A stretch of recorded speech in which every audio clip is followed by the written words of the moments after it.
نماز پڑھنے کے کچھ فزیکل بینیفٹس۔ نماز پڑھنا لنگز کے لیے بہت اچھا ہے کیونکہ وہ لنگز کی ایروبک کیپیسٹی بڑھا دیتا ہے۔ برین ہیمریج اور برین سٹروک کے چانسز بہت کم ہو جاتے ہیں۔ بلڈ سرکولیشن امپروو ہوتا ہے۔ ہارٹ اٹیک کے چانسز کم ہو جاتے ہیں۔ باڈی کی فلیکسیبلٹی امپروو ہوتی ہے اور ہڈیاں مضبوط ہوتی ہیں۔ ہیلدی ویٹ مینٹین کرنے میں مدد ملتی ہے۔ باڈی کا ڈائجیشن ٹھیک رہتا ہے اور مسلز ٹونڈ رہتے ہیں۔ کوشش کریں کہ آپ نماز پابندی سے پڑھا کریں۔ کھجور کھانے کے کچھ بہترین فائدے۔ کھجور کھانے سے ہارٹ اٹیک کے چانسز کم ہوتے ہیں۔ دماغ تیز ہوتا ہے، جسمانی طاقت آتی ہے۔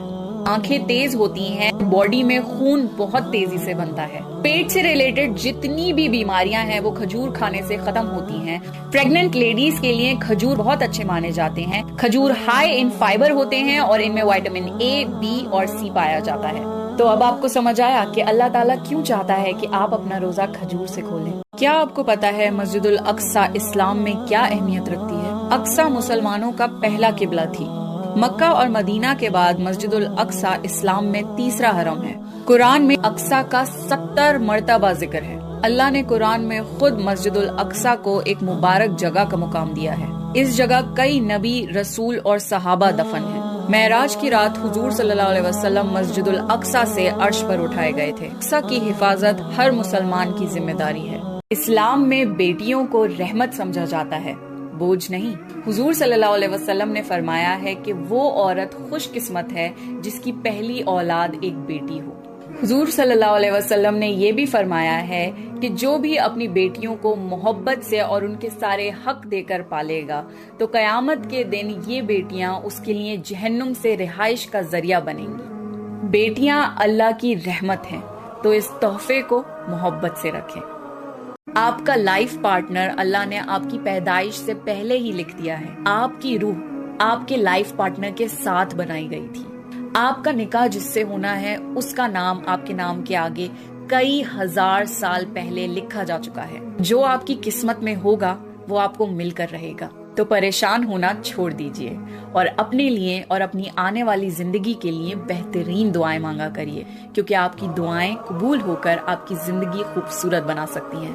اگر آپ اپنے رزق کو لے کر ہر وقت پریشان رہتے ہیں تو فکر مت کریے، کیونکہ اللہ کا یہ وعدہ ہے کہ انسان کو تب تک موت نہیں آئے گی جب تک اس کی قسمت میں جتنا رزق لکھا ہو اسے مل نہ جائے۔ اللہ نے جتنی سانسیں مقرر کر دی ہیں، انسان کو تب تک موت نہیں آ سکتی جب تک وہ پوری سانسیں نہ لے لے، نہ ایک سانس زیادہ نہ ایک سانس کم۔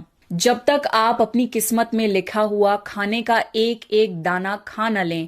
عائشہ رضی اللہ تعالیٰ عنہ نے حضور صلی اللہ علیہ وسلم سے پوچھا کہ اگر رمضان میں مجھے لیلۃ القدر نصیب ہو تو میں اللہ سے کیا دعا مانگوں؟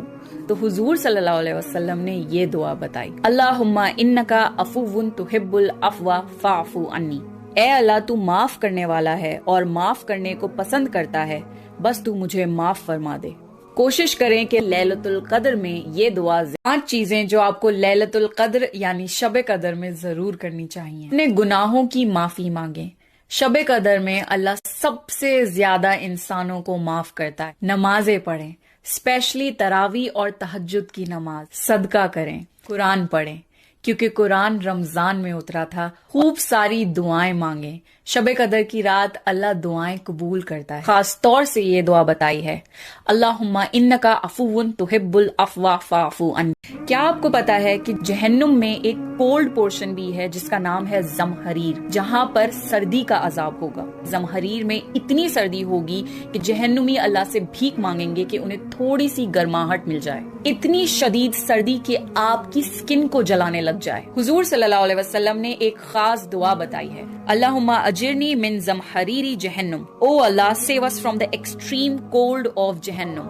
جہنم کے سرد عذاب سے بھی مغفرت مانگا کریں۔